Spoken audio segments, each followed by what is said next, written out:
जय श्री राम मित्रों। आज मैं आपको बताऊंगा हमारे वेदों में हमारी प्रकृति के बारे में और हमारी हरियाली के बारे में बहुत सा वर्णन किया गया है।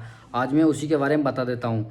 ऋग्वेद के इस श्लोक में बताया गया है कि माता भूमि ही पुत्रोहम पृथ्वी व्याहा। इस श्लोक में पृथ्वी को माता और जीव को पुत्र के समान बताया गया है, अर्थात भूमि और हरियाली का सम्मान माता के समान करना चाहिए। और ऋग्वेद के इस श्लोक में बताया गया है कि हमारे अन्न की कितनी महत्ता है। इस श्लोक के अनुसार बताया गया है कि जो अन्न देकर दूसरों को पोषित करता है वही सच्चा मानव है। और इससे अगले श्लोक में बताया गया है सप्तधामानि परितः पृथिव्याः।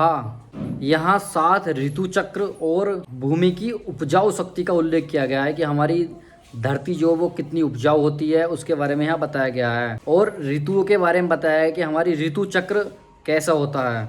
और अथर्ववेद के इस श्लोक में भी बताया गया है कि पृथ्वी धेनुमिव पैश्यवतीम, पृथ्वी को दूध देने वाली गौ के समान कहा गया है। खेतों की हरियाली और अन्न को गोधन के समान मानते हैं। और अथर्ववेद के अगले श्लोक में बताया गया है कि बीज बोने और भूमि की उर्वरता का वर्णन है। इस श्लोक में बताया गया है कि भूमि में बोया गया बीज 100 गुना बढ़कर प्राप्त होता है। जैसे हम भूमि में एक बीज डालते हैं तो उसके हमें बहुत सारे बीज प्राप्त होते हैं। हम अन्न थोड़ा सा उगाते हैं लेकिन हमें बहुत सारा प्राप्त हो जाता है। और अथर्ववेद के अगले श्लोक में बताया गया है कि जो पृथ्वी में औषधि और वृक्ष हैं वह सब पृथ्वी की संतानें हैं। इसी तरीके से हमारे बहुत से श्लोकों में ऋग्वेद के, यजुर्वेद के, सामवेद के बहुत से श्लोकों में हमारी पृथ्वी और प्रकृति के बारे में बहुत सारे श्लोक बताए गए हैं। इससे पता चलता है कि हमारे पहले महात्मा ऋषि मुनि पहले भी खेती करते थे और अन्न का उत्पादन करते थे।